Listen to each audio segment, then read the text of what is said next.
यहाँ पर देखिए रूबी लगी हुई है खाना बनाने पे। और ये देखो भाई, वाह भाई वाह, हरा साग। वो लगभग हमारे गांव से केदारनाथ है। और यहाँ नीचे साइड से देखोगे आप लोग तो यहाँ भी ऐसा ही कुछ माहौल है। और जब सीजन रहता है तो यात्रियों की गाड़ियाँ पूरी इस जगह पर खचाखच भरी रहती हैं। भाई ये रहा भाई अपना पुराना घर। टाइम पे कहते थे कि भ्याग वाटरफॉल जिस जगह पे पड़ता है वहाँ पर शायद शिवलिंग था की। अगर आप लोग पंच केदार यात्रा कर रहे हो तो मौसम देख करके जरूर आना भाई। पहाड़ों में एक और नए दिन की शुरुआत भी हो गई। हेलो जी, नमस्ते, स्वागत प्रणाम आपका एक और नई वीडियो में देवभूमि उत्तराखंड के इन खूबसूरत पहाड़ों से, मेरे गाँव से। अभी देखो मस्त से चमचमाती हुई धूप लगी हुई है, साथ में आसमान पे बादल लगे हुए हैं। मौसम रेगुलर ऐसा ही हो रहा है भाई। सुबह के टाइम पे थोड़ा बहुत धूप लग रही है, रात बारिश लग रही है। अगर ना दिन भर थोड़ा बहुत धूप रही ना, रात को बारिश भी लगी, फिर भी उमस का माहौल हो रहा है पहाड़ों में। मतलब पहाड़ों के हिसाब से बहुत ज़्यादा गर्मी हो रही है, इतनी नहीं होती थी यहाँ पर। बाकी लगभग देखोगे आप लोग ना तो पूरा बदलाई मौसम है। सिर्फ यहीं पर थोड़ा बहुत खुला हुआ है जहाँ पर से कि धूप की चमक आ रही है। और अभी मैंने कल वाली वीडियो भी अपलोड नहीं की यूट्यूब पर। एक बारी वीडियो भी अपलोड कर देते हैं भाई यूट्यूब पे जल्दी से जल्दी। बाकी यहाँ किचन में देखो भाई खाना बनना शुरू हो गया है। और यहाँ पर देखिए रूबी लगी हुई है खाना बनाने पे। और ये देखो भाई, वाह भाई वाह, हरा साग उबलने लग गया। निकालो भाई इसको। चलो वाह भाई वाह, आज हरा साग बनाया हुआ है रूबी ने। पहाड़ों में कद्दू के पत्तों का साग तो बहुत फेमस है और बहुत टेस्टी होता है भाई। रूबी ने अभी देखो भाई खाना भी रख दिया है, साथ में हरे साग के साथ ये है हरी मिर्चें भाई, वाह गजब। और साथ ही में सलाद भाई। तो चलिए स्वादिष्ट से लंच का मजा लेते हैं।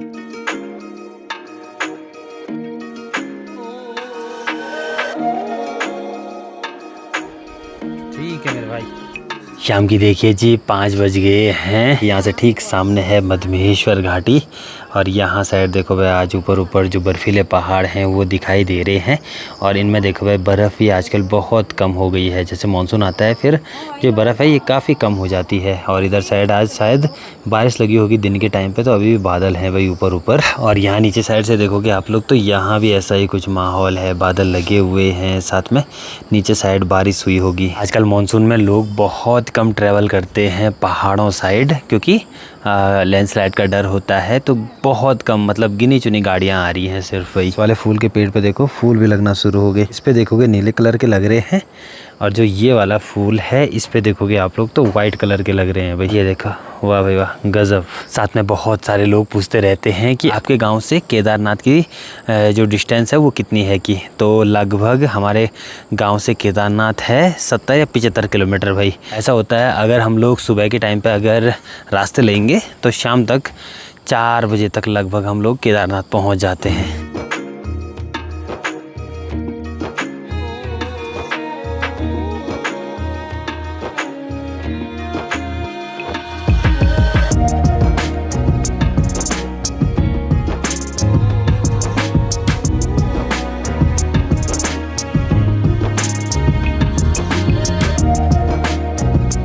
बाकी यहाँ छत में देखोगे आप लोग तो इन गमलों में जो हमने ये फूल लगाए हुए हैं, ये देखो आप लोग बहुत अच्छे से खिले हुए हैं भाई सब जगह। ये देखो ऊपर अच्छे ढंग से, वाह। और साथ ही में इस वाले मानसून अभी मैं ऊपर वाले घर में भी नहीं गया भाई अपने। वो है यहाँ से लगभग आप लोग देखोगे ना तो जहाँ ये बादल लगे हुए हैं उसके पीछे साइड, मतलब यहाँ पर ये वाला खोला पड़ता है, उसका नाम हुआ बौसार खोला। यहाँ पर पहले हमारा घर था भाई। और हमारी जो पैदाइशी है ना वो भी वहीं की हो रखी है, मतलब वहीं पर हम सब भाई बहन पैदा हुए थे। बाकी वहाँ पर घर तो नहीं है लेकिन गौशाला अपनी बची हुई है। तो देखेंगे भाई इस बारी मानसून के टाइम पे कोशिश करूँगा वहाँ जाने की।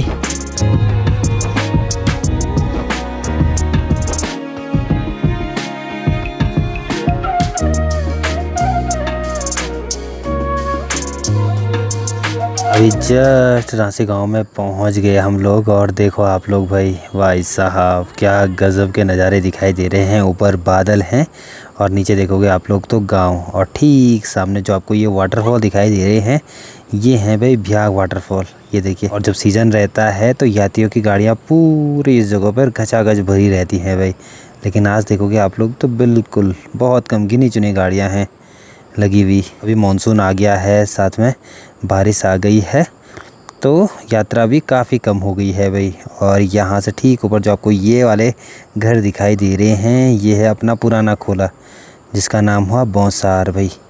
बाकी नीचे नीचे के मकान दिखाई दे रहे हैं। वहाँ पर कोशिश करते हैं भाई बादलों के बीच से हम लोग ऊपर की तरफ बढ़े। बस दिक्कत बादलों के बीच से ले जाने का ये होता है कि जो उसकी विजिबिलिटी है वो एकदम कम हो जाती है, तो तब दिक्कत आती है, नहीं तो ठीक है। बादलों के बीच से देखो भाई यहाँ पर जो अपना पुराना घर है वो दिखाई दे रहा है। साथ में यहाँ पे गौशाला दिखाई दे रही है। ये रहा भाई अपना पुराना घर। बाकी यहाँ से सामने देखो भाई ये है हमारी गौशाला और ठीक सामने वो दादी औरत का घर है और वो भी इस बारी तोड़ दिया है भाई। पता नहीं कैसे उसका पूरा सामान नहीं दिखाई दे रहा मेरे को, ऊपर से पूरा टूटा हुआ दिखाई दे रहा है। और यहीं से ठीक नीचे देखोगे आप लोग तो यहाँ पर ये है अक्की ब्रो का घर। बाकी उससे नीचे साइड यहाँ पर हमारे ना 2-3 मतलब ये थे पड़ोसी थे वहाँ पे। एक सामने ये है अनिल औरों का घर, वहाँ पे देखो बुआ जी हाई करते हुए। और उसी के नीचे यहाँ पर है भाई पंकज औरों का घर, ये देखो। और आजकल उनकी शायद खुमानी लगी होगी, अगर होगी इस पेड़ पे तो। और यहाँ से देखोगे आप लोग नीचे साइड तो ऐसा कुछ दिखाई दे रहा है, पूरा पहाड़। ऐसा लग रहा है जैसे खड़ी पहाड़ी पे लोग बसे होंगे। और देखो ठीक नीचे दिखाई दे रही है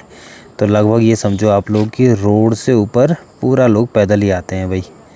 ये देखो जितना भी सामान है वो सब रोड तक आता है, उसके बाद पूरा ऊपर पैदल। और यहाँ से ठीक सामने ये वाला खोला है बौसार खोला। ये देखिए यहाँ पर भी काफ़ी लोग रहते हैं, 15-20 परिवार तो रहते ही होंगे इस वाली जगह पर। ये देखो आप लोग बादलों के बीच से कितना गजब लग रहा है। और ये नीचे वाला खोला है अकतोली खोला, ऐसा कुछ जहाँ पर ये नेटवर्क है लगा हुआ। यहीं से ठीक सामने देखोगे आप लोग तो मधमेश्वर वैली का लास्ट गाँव भी दिखाई देता है नदी के किनारे। ये देखो आप लोग ये है गोंडार, यहीं पर से जो चढ़ाई है मधमेश्वर यात्रा की वो शुरू हो जाती है।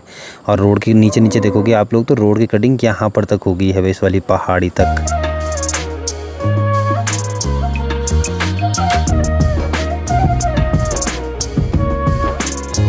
बाकी अभी देखोगे हम लोग बस भ्याग वाटर के नज़दीक पहुँचने वाले हैं। पुराने टाइम पे कहते थे कि भ्याग वाटरफॉल जिस जगह पे पड़ता है वहाँ पर शायद शिवलिंग था कि ऐसे बोलते हैं पुराने लोग।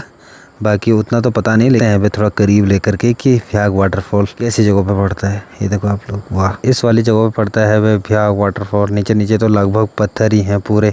अभी थोड़ा बहुत पानी कम है इस वाले वाटरफॉल का, लेकिन जैसे अब पीक मानसून स्टार्ट होता है, बारिश ज़्यादा होती है, तो वैसे ये झरना भी बढ़ जाता है भाई। और इस झरने के भी 2 पार्ट हैं भाई। एक तो ये नीचे वाला है जो आपको ये सामने पे दिखाई दे रहा है, ये देखो, और एक है इस पुल के ठीक ऊपर साइड। ये देखो आप लोग वहाँ पे, वो भी बहुत गजब का लगता है वो वाला सामने पे वो झरना। लेकिन अभी कम पानी है तो उतना पता नहीं लग रहा है वाटरफॉल का। और यही छोटे छोटे वाटरफॉल, यही धाराएं बन करके एक नदी बनती है भाई। सोचो आप लोग, एक वाटरफॉल यहाँ पर है और अनगिनत वाटरफॉल ठीक सामने वाली पहाड़ी पर हैं। और ये सारे जो छोटे छोटे नाले हैं जब इस नदी में मिलते हैं तब जाकर के नदी बनती है भाई। बाकी ये है भाई अपना गाँव, और ठीक सामने इस वाली जगह पर है अपना खोला।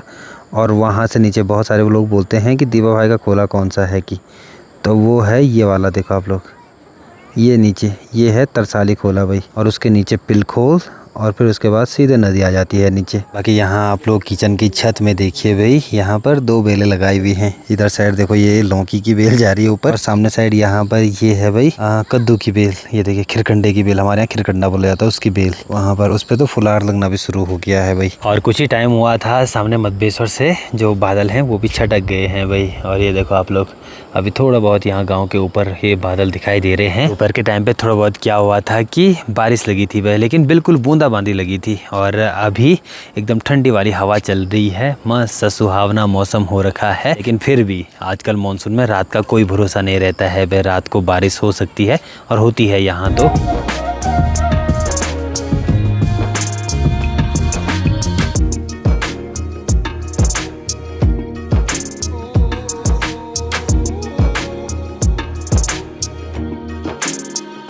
चलिए भाई, रात का टाइम भी हो गया है, बाहर बूंदाबांदी लगना शुरू हो गई भाई। आजकल मौसम ऐसा ही रह रहा है। आज दिन भर में थोड़ा बहुत बारिश हुई थी दिन के टाइम पे, फिर रात आते आते अभी बूंदाबांदी होना स्टार्ट हो गई है। और पता नहीं क्यों जिस दिन सुबह से मतलब गर्मी हो रही है ना, मतलब धूप पड़ रही है सुबह से, उस दिन रात के टाइम पे चाहे बारिश हो थोड़ा बहुत उमस हो रही है यहाँ के हिसाब से। भले शहरों के हिसाब से तो यहाँ काफ़ी ठंडा होगा, लेकिन हमारे हिसाब से कभी कभी बहुत गर्मी हो रही है भाई। और रात को जब बारिश हो रही है तो लाइट जा रही है, फिर पंखा भी कैसे करना ऑन। फिर तो ज़्यादा ही हो रहा है, फिर पूरी खिड़कियाँ ऑन करनी पड़ रही हैं। अब धीरे धीरे जो हरियाली है वो बढ़ती है पहाड़ों में, सामने की पहाड़ी पे जो झरने हैं वो बढ़ते हैं, फिर नज़ारे कुछ अलग ही देखने को मिलते हैं। साथ में आप लोगों को एक और चीज़ बता दूं मैं, जो कि थोड़ा बहुत इन्फॉर्मेटिव होने वाली है पंच केदार यात्रा के बारे में। तो वो ये है कि अगर आप लोग पंच केदार यात्रा कर रहे हो तो मौसम देख करके ज़रूर आना भाई। ऐसे नहीं कि आप लोग ऐसे ही आ रहे हो लोकल्स को पूछ करके कि मतलब कैसा है, लोगों की वीडियोस देखना आप लोग की, मतलब कैसा मौसम है, कहाँ टूट फूट हो रही है, क्योंकि पहाड़ों में क्या होता है मानसून के टाइम पे टूट फूट होती है और कहीं फंसने का डर हो सकता है। तो इसलिए आप लोग ये चीज़ का ध्यान जरूर रखना। अब बाकी सबसे मेन मौसम को देख करके अपनी यात्रा करना भाई। मानसून में तो थोड़ा सा मुझे लगता है कि मानसून में थोड़ा बहुत अवॉइड कर ही देनी चाहिए यात्रा, पर आपकी मर्ज़ी है आप किस हिसाब से करते हो। तो चलो इस वीडियो को भी बस यहीं पर क्लोज़ करते हैं। आई होप आपको वीडियो पसंद आएगी। वीडियो पसंद आए वीडियो को लाइक कीजिएगा, और अगर आप चैनल पर नए हो तो चैनल को सब्सक्राइब करके ज़रूर जाना। मैं ऋतिक नेगी मिलता हूँ आपको अगली किसी नई वीडियो में। तब तक के लिए हंसते रहिए, मुस्कुराते रहिए, अपना ध्यान रखिए और अपनी फैमिली का ध्यान रखिए। और बरसात में हाँ थोड़ा बहुत मौसम को देख करके ज़रूर आना, फिर से बोल रहा हूँ मैं। बाकी मिलते हैं, बाय बाय।